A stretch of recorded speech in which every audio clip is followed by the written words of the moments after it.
Magandang araw nga guys. Tayo po ngayon ay magluluto na o maggagawa tayo ng simpleng merienda lang po guys. Ang gagawin natin ay avocado sandwich with egg and ham. So, ang gagawin natin tinapay guys, ito yung nabibili sa supermarket na ang tawag ito, Black Forest Loaf. Okay? So, branded siya guys.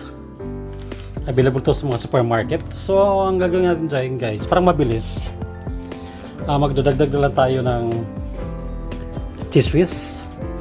Since na gawaan natin ng ibang panglagay natin ito kanina, so mag-asimbola lang tayo guys. Madali lang gawin ito guys. Okay? Pakita ko lang sa inyo. Konting cheese lang guys. Tingnan yung marami. Ayan. Punas-punas. Punas-punas lang guys. Punas. Okay. Then ang ating avocado. Okay. Brush lang natin ng ganyan guys. Ganyan.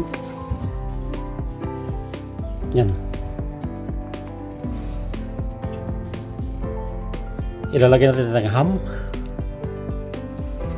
Masarap to guys. Masarap na ako. Gustong gusto ko to. Okay. Yan. Egg.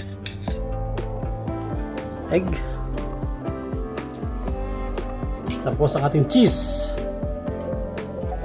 Napakadaling gawin guys. Pwede ito pang baon sa school. Healthy pa kasi may avocado tayo. So yan guys, papatungin natin siya ng ganon. Yan guys, diba? Yan.